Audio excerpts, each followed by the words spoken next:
President Biden signed an executive order Friday aimed at expanding access to birth control. It comes one day before the U.S. marks a year since the Supreme Court overturned Roe v. Wade and put other laws, including the right to contraception, potentially in threat. The executive order directs government agencies to ensure private health insurers cover all birth control that's been approved by the FDA. CBS News senior White House correspondent Weijia Jiang joins us now. So, Weijia, what does this executive order do?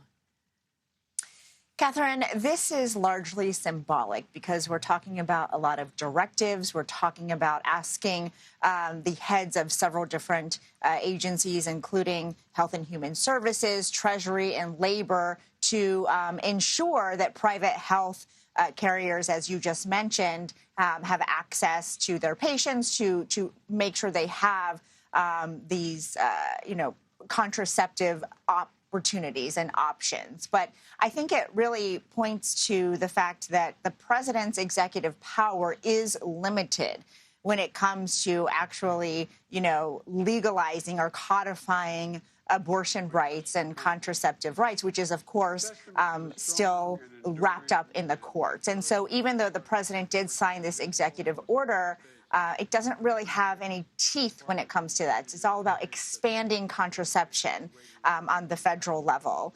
There is no timeline for when, these directives have to be completed. And so I think, again, it's just a reminder that even though the president is trying to do what he can when it comes to actually changing or reversing the decision, that's something he cannot do.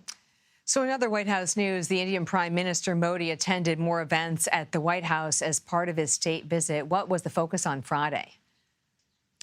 That's right. Before he left town, the prime minister had a meeting with President Biden, along with several CEOs of top tech companies, including Google and Apple.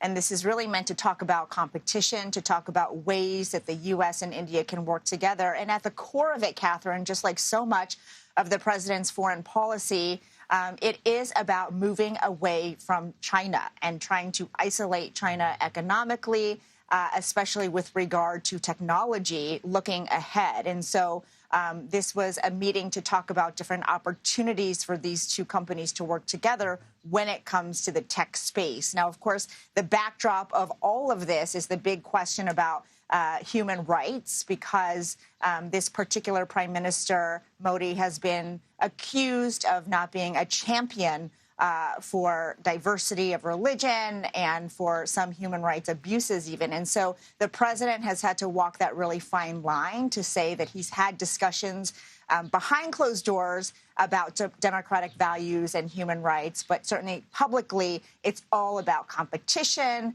and the economy and shoring up this relationship between the U.S. and India. Catherine? Weijia Jiang, thank you very much for your reporting this week.